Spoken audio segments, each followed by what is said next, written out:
నమస్తే విద్యార్థులారా, కొత్త పాఠం నేర్చుకోవడానికి మీరు సిద్ధంగా ఉన్నారా? ఇది మీకు చాలా ఆసక్తికరంగా అనిపించవచ్చు.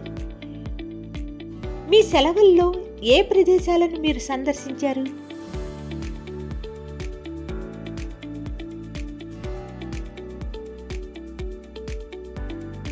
రిషికేశ్, గంగా నది మరియు హిమాలయ పర్వతాల గురించి మీకు ఏమి తెలుసు?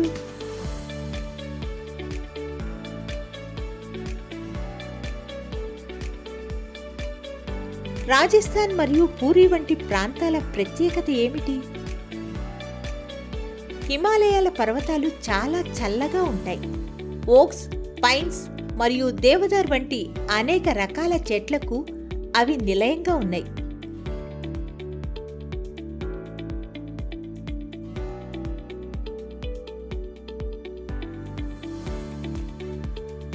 వేడి ఎడారి, ఒంటెలు మరియు వివిధ రకాల కాక్టస్ మొక్కలను మీరు రాజస్థాన్లో చూస్తారు.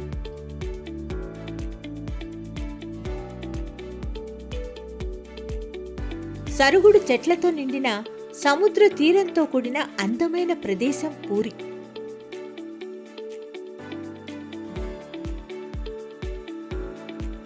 ఈ ప్రదేశాలన్నీ ఒకదానితో పోలిస్తే ఇంకొకటి చాలా భిన్నంగా ఉంటాయి. కొన్ని చల్లగా ఉంటాయి, కొన్ని చాలా వేడిగా మరియు పొడిగా ఉంటాయి, మరియు మరికొన్ని తేమగా ఉంటాయి. అయినప్పటికీ వాటిలో అన్ని రకాల చాలా జీవరాశులు, ప్రాణులు ఉన్నాయి.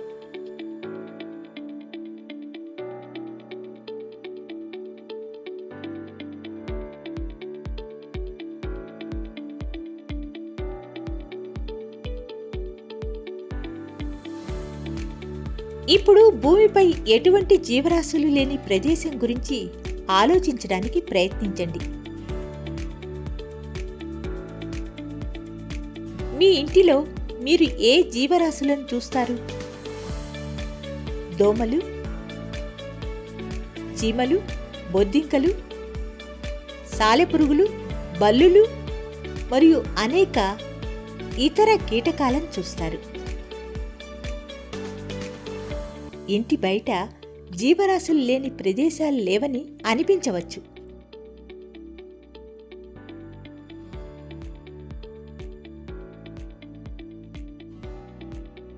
అగ్నిపర్వతాల ముఖద్వారం వంటి సుదూర ప్రదేశాలలో కూడా చిన్న జీవరాశులు నివసిస్తాయి.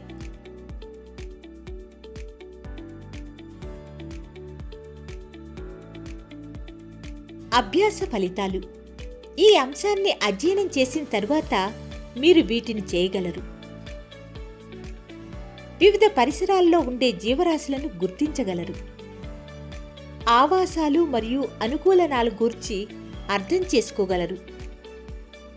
కీలక పదాలు: జీవరాశులు, ఆవాసం, అనుకూలనం, భౌమ్యావాసాలు,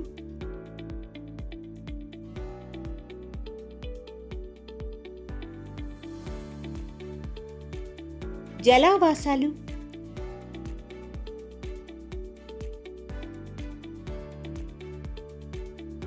సజీవ అంశాలు,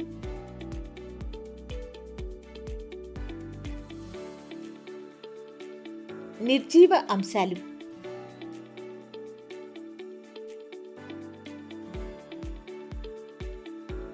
ఈ భావనా పటంలోని ఆవాసాలు మరియు అనుకూలనాలను అన్వేషిద్దాం.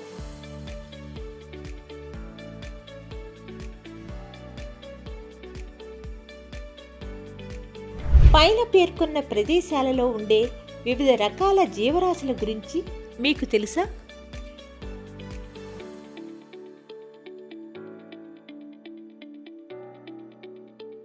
ఎడారులలో ఒంటెలు ఉండేవి.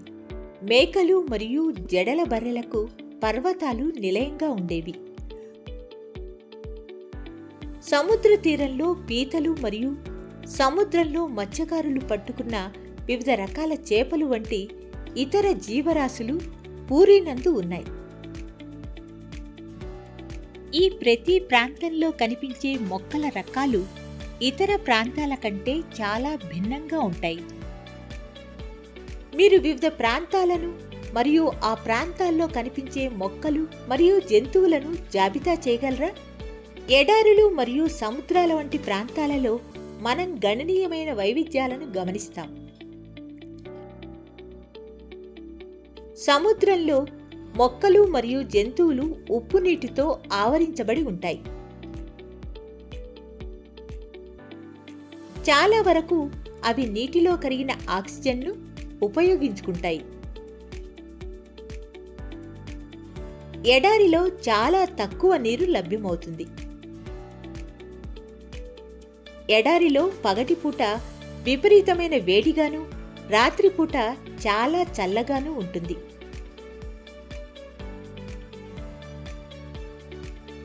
ఎడారిలో జీవించే జంతువులు మరియు మొక్కలు ఎడారి నేలపై నివసిస్తాయి మరియు పరిసరాల నుండి గాలిని పీల్చుకుంటాయి. ఎడారిలో మరియు సముద్రంలో జీవించే చాలా భిన్నమైన రెండు జీవులను పోల్చి చూద్దాం: ఒంటె మరియు చేప.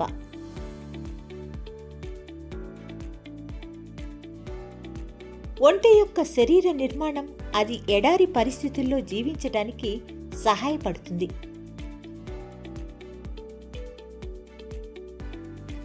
ఒంటెలకు పొడవాటి కాళ్ళు ఉంటాయి.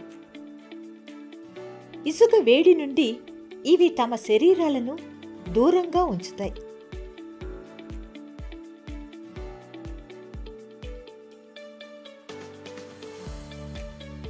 అవి చిన్న మొత్తంలో మూత్రాన్ని విసర్జిస్తాయి. వాటి మలం ఎండిపోయి ఉంటుంది మరియు వాటికి చెమట పట్టదు.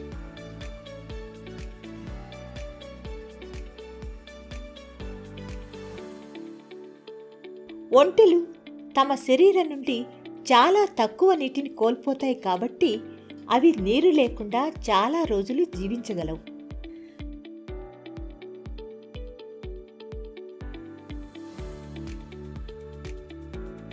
అనేక రకాల చేపలున్నాయి, కానీ అవన్నీ ఒకే ఆకారాన్ని కలిగి ఉండటాన్ని మీరు గమనించారా?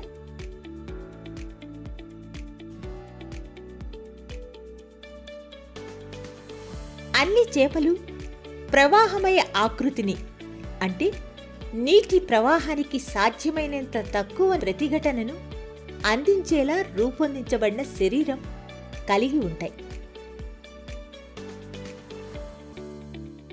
ఈ ఆకృతి వాటిని నీటిలో సమర్థవంతంగా కదలటానికి సహాయపడుతుంది.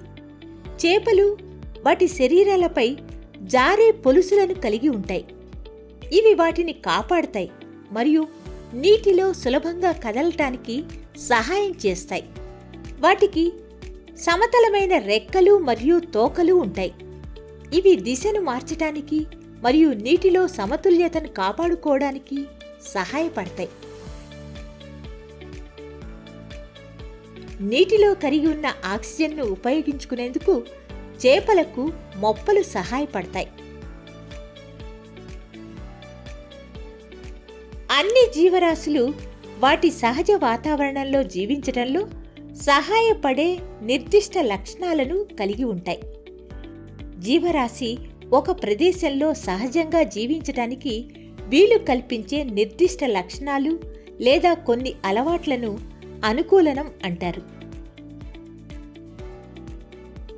జీవరాశుల యొక్క అనుకూలనాలు వాటి ఆవాసాలను బట్టి మారుతూ ఉంటాయి. అందువలన ఒక చేప నీటి బయట జీవించలేదు మరియు ఒంటె సముద్రంలో జీవించలేదు. జీవులు నివసించే ప్రదేశాన్ని వాటి ఆవాసం అంటారు. ఆవాసం అంటే నివాస స్థలం లేదా ఇల్లు.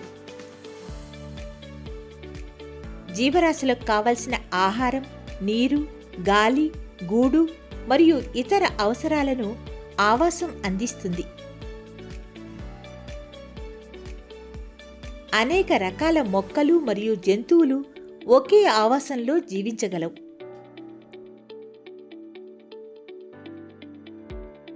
భూమిపై నివసించే మొక్కలు మరియు జంతువులు భౌమ్యావాసాలలో నివసిస్తాయని చెప్పబడుతుంది.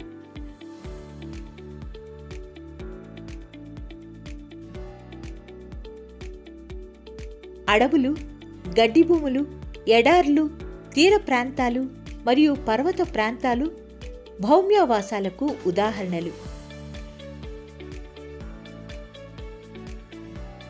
నీటిలో నివసించే మొక్కలు మరియు జంతువుల ఆవాసాలను జలావాసాలు అంటారు. జలావాసాలకు ఉదాహరణ సరస్సులు, నదులు మరియు మహాసముద్రాలు. ప్రపంచవ్యాప్తంగా ఉన్న అడవులు, గడ్డి భూములు, ఎడార్లు, తీర ప్రాంతాలు మరియు పర్వత ప్రాంతాలు వంటి భౌమ్యావాసాల మధ్య గణనీయమైన తేడాలు ఉన్నాయి.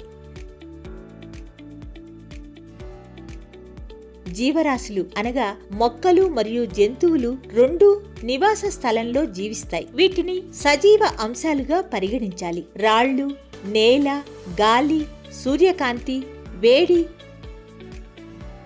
మరియు ఆవాసాలలోని నీరు వంటి నిర్జీవ వస్తువులు దాన్ని నిర్జీవ అంశాలుగా పరిగణించాలి.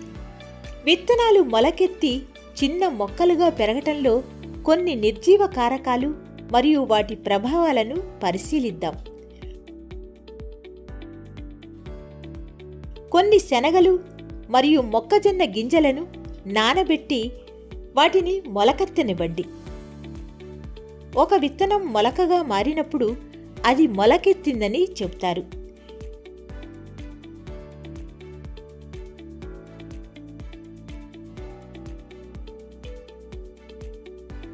ఇది కొత్త మొక్కల జీవితానికి నాంది పలుకుతుంది. నానబెట్టిన విత్తనాలను 4 భాగాలుగా విభజించండి. ఒక భాగాన్ని 3 నుంచి 4 రోజుల పాటు పూర్తిగా నీటిలో కుదపకుండా మునగనివ్వండి. నానబెట్టిన విత్తనాలలో ఒక భాగాన్ని ప్రకాశవంతమైన సూర్యకాంతి ఉన్న గదిలో ఉంచండి. మరొక భాగాన్ని అసలే వెలుగుపడని ఒక అల్మారా లాంటివి పూర్తి చీకటి ప్రదేశంలో ఉంచండి. రెఫ్రిజిరేటర్ లేదా చుట్టూ మంచు ఉన్న చాలా చల్లని పరిస్థితుల్లో చివరి భాగాన్ని ఉంచండి. వాటిని శుభ్రం చేస్తూ మరియు ప్రతిరోజు నీటిని మారుస్తూ ఉండండి. ఈ ప్రయోగం నిర్వహించిన కొన్ని రోజుల తర్వాత మీరు ఏమి గమనించారు? వివిధ పరిస్థితుల్లో ఉంచిన అన్ని విత్తనాలు ఏకరీతిగా మొలకెత్తుతున్నాయా? లేదు. సూర్యకాంతిలో ఉంచిన విత్తనాలు ముందుగా మొలకెత్తుతాయి మరియు ఇతర విత్తనాలు నెమ్మదిగా మొలకెత్తవచ్చు లేదా అస్సలు మొలకెత్తకపోవచ్చు. కాబట్టి మొక్కల పెరుగుదలకు గాలి, నీరు, వెలుతురు మరియు వేడి వంటి నిర్జీవ కారకాలు కీలకమైనవి. వాస్తవానికి అన్ని జీవరాశులకు నిర్జీవ కారకాలు చాలా ముఖ్యమైనవి. కొన్ని జీవరాశులు చాలా చల్లగా మరియు చాలా వేడిగా ఉండే వాతావరణంలో ఉన్నాయని మనం గమనిస్తాం. అవి ఎలా జీవించగలుగుతాయి? అనుకూలనాలు అనేది జీవరాశులు అవి జీవిస్తున్న వాతావరణానికి సర్దుబాటు చేసుకునే ప్రక్రియ.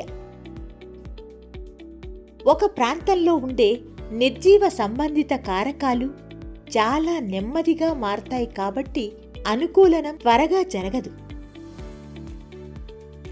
ఈ మార్పులకు అనుగుణంగా మారలేని జీవులు చనిపోతాయి. అయితే వాటికి అనుకూలంగా మారేవి మనుగడ సాగిస్తాయి. జీవరాశులు వివిధ మార్గాల్లో వివిధ నిర్జీవ కారకాలకు అనుగుణంగా ఉంటాయి. ఫలితంగా వివిధ ఆవాసాలలో అనేక రకాల జీవరాశులు జీవించగలుగుతాయి. మీరు ఈ వీడియోను చూసి ఆనందించారని నేను ఆశిస్తున్నాను. తరువాతి అంశంలో వివిధ ఆవాసాలు మరియు వాటిలో నివసించే జీవరాశుల గురించి తెలుసుకుందాం. అప్పటి వరకు వేచి ఉండండి. గుర్తుంచుకోవలసిన అంశాలు: మొక్కలు మరియు జంతువులు నివసించే పరిసరాలను వాటి ఆవాసం అంటారు. అనేక రకాల మొక్కలు మరియు జంతువులు ఒకే ఆవాసం పంచుకోవచ్చు. మొక్క లేదా జంతువు ఒక నిర్దిష్ట నివాస స్థలంలో జీవించటానికి వీలు కల్పించే నిర్దిష్ట లక్షణాలు మరియు ప్రవర్తనల ఉనికిని అనుకూలనం అంటారు. అనేక రకాల ఆవాసాలు ఉన్నాయి. అయినప్పటికీ విస్తృతంగా వీటిని భూసంబంధమైన భూమిపై మరియు జల సంబంధమైన నీటిలో వర్గాలుగా వర్గీకరించవచ్చు. వివిధ ఆవాసాలలో అనేక రకాల జీవరాశులున్నాయి. మొక్కలు, జంతువులు మరియు సూక్ష్మజీవులు కలిసి పర్యావరణం యొక్క జీవ సంబంధ విభాగాలను ఏర్పరుస్తాయి. రాళ్ళు, నేల, గాలి, నీరు, వెలుతురు మరియు ఉష్ణోగ్రత వంటివి మన పరిసరాల్లో ఉన్న కొన్ని నిర్జీవ సంబంధ విభాగాలు.